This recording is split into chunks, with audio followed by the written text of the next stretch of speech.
جب حضرت مہدی کی قیادت میں مسلمان صاحب ایمان اہل عرب یہودیوں اور عیسائیوں کی طاقت سے ٹکرائیں گے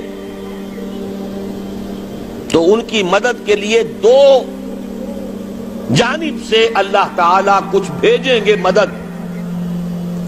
ایک تو آخری مرحلے میں مدد آئے گی حضرت مسیح عیسیٰ ابن مریم کا نزول، جو یہودیوں کی طرف رسول بنا کر بھیجے گئے تھے. انہیں یہودیوں نے اپنے خیال میں سولی پر چڑھا دیا، لیکن اللہ نے فرمایا وما صلبوہ وما قتلوہ ولکن شبہ لہم بل رفعہ اللہ الیہ. اللہ تو اپنی طرف اٹھا کر لے گیا. اور احادیث صحیحہ جو کہ ہمارے ہاں متواترہ کے درجے میں ہیں، وہ احادیث جو صحیحین کی ہیں، ان سے ثابت ہے کہ حضرت عیسیٰ ابن مریم دوبارہ زمین پر آئیں گے. اور یہودیوں کا سب سے بڑا سرغنہ جو خود مسیح ہونے ہی کا دعویٰ کر رہا ہوگا، مسیح الدجال، اسے حضرت مسیح قتل کرے گے. لیکن ایک دوسری حدیث سے معلوم ہوتا ہے کہ مشرق سے فوجیں آئیں گی حضرت مہدی کی مدد کے لیے. یخرجون ناس من المشرق یؤدون للمہدی یعنی سلطانہ. مشرق کی طرف سے فوجیں آئیں گی کہ جو مہدی کی حکومت کو مستحکم کرے گی. خراسان کا لفظ آتا ہے ایک دوسری حدیث میں. خراسان سے سیاہ عالم چلیں گے، انہیں کوئی نہیں روک سکے گا یہاں تک کہ وہ یروشلم میں جا کر رسم ہو جائیں گے. اور حضور کے زمانے میں اچھی طرح سمجھ لیجئے، ہند کسے کہتے تھے حضور کے زمانے میں؟ پاکستان ہند میں شامل نہیں تھا. سندھ و ہند، سندھ ایک مکمل ملک تھا، ہند اس کے بعد شروع ہوتا تھا. یہ راجپوتانے کا اور تھر کا ڈیزرٹ جو ہے، اس سے آگے جو ہندوستان ہے وہ ہند تھا. یہ جو ہمارا پاکستان ہے یہ ہمیشہ ہند میں شامل نہیں رہا. حضور کے زمانے میں بالخصوص سندھ و ہند، دریائے سندھ چلا آ رہا ہے. یہ ساری ٹریبیوٹریز جو پنجاب کے اندر اس کی ہیں، یہ سب ایک علیحدہ ملک ہے جو اس زمانے میں سندھ کہلاتا تھا. اور نمبر 2 یاد کیجئے، اس زمانے میں خراسان ایک علاقہ تھا جس میں موجودہ افغانستان کا 2/3، تھوڑا سا حصہ ایران کا، اور جہاں تک میں تحقیق کر سکا ہوں آج تک پاکستان کا بھی علاقہ، خاص طور پر مالاکنڈ ڈویژن جو اس خراسان میں شامل ہے. خراسان سے سیاہ عالم چلیں گے جو جا کر یروشلم میں نصب ہوں گے. یہاں بھی ایک نقطہ نوٹ کر لیجئے، پہلے بھی یروشلم ہم سے چھینا تھا. کس نے چھینا تھا؟ عیسائیوں نے، کروسیڈرز. واپس کون لیا؟ کس نے لیا؟ عربوں میں دم نہیں تھا، عرب عیاشیوں کی وجہ سے کھوکھلے ہو چکے تھے. واپس لینے والا صلاح الدین ایوبی، کرد خون. اب دوبارہ یروشلم لیا جا چکا. چھینا کن سے گیا؟ عربوں سے. عرب واپس لے سکتے ہیں؟ کوئی اندیشہ اگر ہو سکتا تھا عراق کے بارے میں کہ شاید اس کے ایٹمک دانت نکل آئے، جو سازش کی گئی، جس طرح اس احمق اور پاگل صدام حسین کو دام میں پھنسایا گیا. صدام 100 جال، دام کہتے ہیں جال کو، 100 صدام، اس میں جو پھنسا ہے تو اگلا پچھلا کھایا پیا سب اگلوا لیا. اور ہے ہی کون؟ اس کے پاس ایٹمک ہتھیاروں کا ذخیرہ موجود ہے، اور کسی کے وہ ایٹمک دانت بھی نکلنے نہیں دے رہے. پاکستان کے اوپر کتنا دباؤ، اور ہمیں نہیں پتا کتنا کچھ دباؤ قبول کیا جا چکا. یہ تو سبھی مانتے ہیں. کیپ کر دیا گیا، روک دیا گیا، آگے تو نہیں بڑھ رہا، یہ تو سبھی مانتے ہیں. رول بیک بھی ہو گیا یا نہیں کچھ پتہ نہیں. لیکن کسی صورت یہ نہیں تسلیم کریں گے، قبول کریں گے کہ کسی مسلمان ملک کے پاس ایٹم بم آ جائے. یہودیوں کے پاس ذخیرہ موجود، سب جانتے ہیں. بہرحال یہ جان لیجئے اس علاقے سے امید ہوتی ہے سندھ اور خراسان. حالات بہت خراب ہیں ہمارے، اور حالات بہت خراب ہیں افغانستان کے بھی، لیکن حالات کے بدلتے اللہ تعالیٰ کی مشیت کے تحت دیر نہیں لگا کرتی. سیرت نبوی میں مجھے نظر آتا ہے سن 10 میں 10 نبوی ہجرت سے 3 سال پہلے، 2.5 سال پہلے، کہیں سے کوئی امید کی کرن نظر نہیں آتی تھی کہ عرب میں اسلامی حکومت قائم ہو جائے گی. 10 برس ہو چکے محمد رسول اللہ کو دعوت دیتے ہوئے، اور ابھی تک بمشکل 125 آدمی ہے. اپنے بل پر، اپنے طاقت پر مکے میں رہ بھی نہیں سکتے. کیسے ہو جائے گا؟ کہاں سے ہو جائے گا؟ میں آج پوچھتا ہوں، کوئی سر بتائے کہیں سے کوئی امید کی کرن اس وقت نظر آتی ہے؟ اس ماحول میں لے جائیے. اگلے 3 سال میں کیا ہو گیا؟ پہلے سال 6، اگلے سال 12، اس سے اگلے سال 72، اور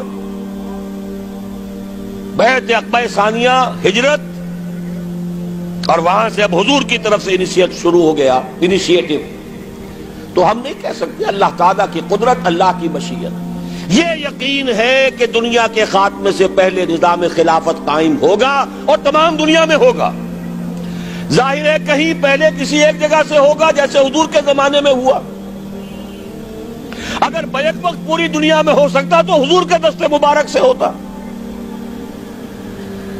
اگر حضور کے دست مبارک سے بھی ایک ملک میں ہوا، جزیرہ نما عرب میں ہوا، پھر حضور کے امتی ہیں نا، ابو بکر ہیں، عمر ہے، عثمان ہے، صحابہ کرام کی فوجیں نکلی ہیں، امتی ہیں. امتیوں کے ہاتھوں اس کی توسیع ہوئی.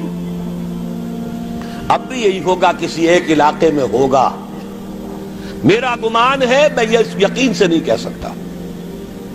گمان بھی میرا ان احادیث کی روشنی میں ہے جو میں نے آپ کو بتا دی اور موجود ہے اس کتابچے کے اندر. علامہ اقبال نے بھی انہی کے حوالے سے کہیں کہا ہے، میرے عرب کو آئی ٹھنڈی ہوا جہاں سے، میرا وطن وہی ہے، میرا وطن وہی ہے. اس علاقے سے کچھ ہونے والا ہے اور ہوگا انشاءاللہ. میری زندگی میں نہ ہو، آپ کی زندگی میں نہ ہو، کوئی پرواہ نہیں. حضرت حمزہ تو شہید ہو گئے غزوہ احد میں. 5 سال کے بعد حضور مکے میں داخل ہوئے ہیں فاتح کی حیثیت سے. حضرت حمزہ کی نگاہوں نے، ان آنکھوں نے تو نہیں دیکھا، عالم ارواح میں اللہ نے کیا مشاہدہ کرایا ہوگا انہیں، وہ تو ہمیں معلوم نہیں. بعض صحابہ شہید کر دیے گئے مکے ہی میں. بہت بڑی کامیابی. اپنی جان لگا دیں، اپنے آپ کو کھپا دیں، اپنے آپ کو مٹا دیں. جس طرح روڑی کوٹ کر بنیادوں میں بھر دی جاتی ہے، ہماری ہڈیوں کا چورا بنا کر اور ہمارے خون کے اندر اسے گوندھ کر اگر وہاں ڈال دیا جائے، اس سے بڑی سعادت کوئی نہیں. اس پر تعمیر ہو خلافت علی منہاج النبوہ کی، ہم اس کی بنیاد کے اندر دفن ہو جائیں، یہی بہت بڑی سعادت ہے. لیکن یہ ہوگا. میں نے عرض کیا تھا کہ یقین ہے مجھے کہ ہوگا،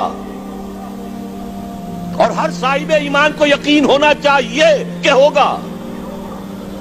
باقی یہ کہ یہ آثار ہیں اور احادیث بھی ہیں، اور 400 برس کی تاریخ بھی بتاتی ہے کہ یہیں سے ہوگا.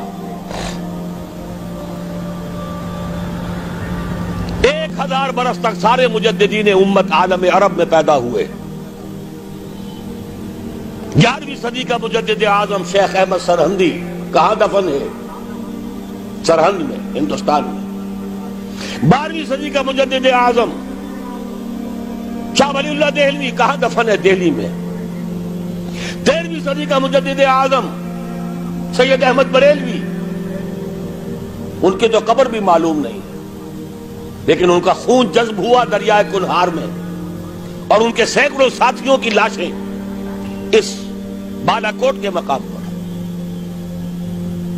14ویں صدی کے مجدد اعظم شیخ الہند، لیکن ان کے ساتھ ساتھ اتنے اعظم رجال علامہ اقبال جیسا مفکر، مولانا مودودی جیسا مصنف، مولانا الیاس جیسا مبلغ، کہیں اور ہمیں دکھا دیجئے آپ۔ میں کل کہیں عرض کر رہا تھا، دیکھیے پہلے جو ہے 1000 برس تک ہر خیر ہندوستان میں باہر سے آ رہا تھا۔ معین الدین اجمیری باہر سے آ رہے ہیں، شیخ علی حجویری باہر سے آ رہے ہیں، سندھ میں جتنے اولیاء دفن ہیں سب کے سب باہر سے، ایران سے چلے آ رہے ہیں۔ لیکن جیسے ہی 11ویں صدی شروع ہوئی، ریورس ہو گیا آرڈر۔ اب سلسلہ مجددیہ نقشبندیہ اب ہندوستان سے نکل کر پھیل رہا ہے۔ پورا افغانستان، پورا ترکستان، تمام یہ ترک ریاستیں جو آزاد ہوئی ہیں ابھی USSR کے خاتمے کے بعد، یہاں تک کہ سائپرس، جزیرہ قبرص، پورا ترکی جو اب بھی ہے موجودہ ترکی، سلسلہ مجددیہ نقشبندیہ کہاں سے چلا؟ ہندوستان سے پھیل گیا پورے عالم اسلام۔ مفکر، علماء دین اور تمام علوم دینی کا مجدد شاہ ولی اللہ دہلوی، خالص ترین جہاد فی سبیل اللہ دور صحابہ کے بعد جماعت مجاہدین جام شہادت نوش کیا، سینکڑوں ہمارے مجاہدین۔ پھر 14ویں صدی میں اقبال جیسا مفکر، مودودی جیسا، دوبارہ دوہرا رہا ہوں، مصنف، مولانا الیاس جیسا مبلغ، مجھے تو کہیں نظر نہیں آتا۔ تمام مسلمان ممالک آزاد ہوئے، کہیں اسلام کا نام نہیں لگا، نہ سرکاروں نے نعرہ لگایا، نہ کہیں کسی اور نے نعرہ لگایا۔ عربوں نے بھی عرب نیشنلزم کا نعرہ لگایا، اسلام کا نعرہ نہیں۔ تحریک پاکستان میں نعرہ لگا، پاکستان کا مطلب کیا؟ لا الہ الا اللہ۔ صبح عرض کر چکا ہوں، تحریک خلافت پوری دنیا میں کہیں نہیں، صرف بر عظیم پاک و ہند میں۔ اور کیسی تحریک خلافت کہ ہندو شریک ہوئے، گاندھی شامل ہوا، پورے ہندوستان کو جس نے گنجا دیا۔ یہ دوسری بات ہے کہ جب خود مصطفیٰ کمال نے ختم کر دیا تو اب کیا کرتے؟ مدعی سست گواہ چست۔ نوٹ کرنے کی بات ہے، کچھ آثار ہیں، 400 سال کی تاریخ ہے، بتا رہی ہے پاکستان کا قیام خود ایک معجزہ۔ یہ ساری چیزیں مشیت ایزدی میں کسی بڑے خیر کا پیش خیمہ ہے۔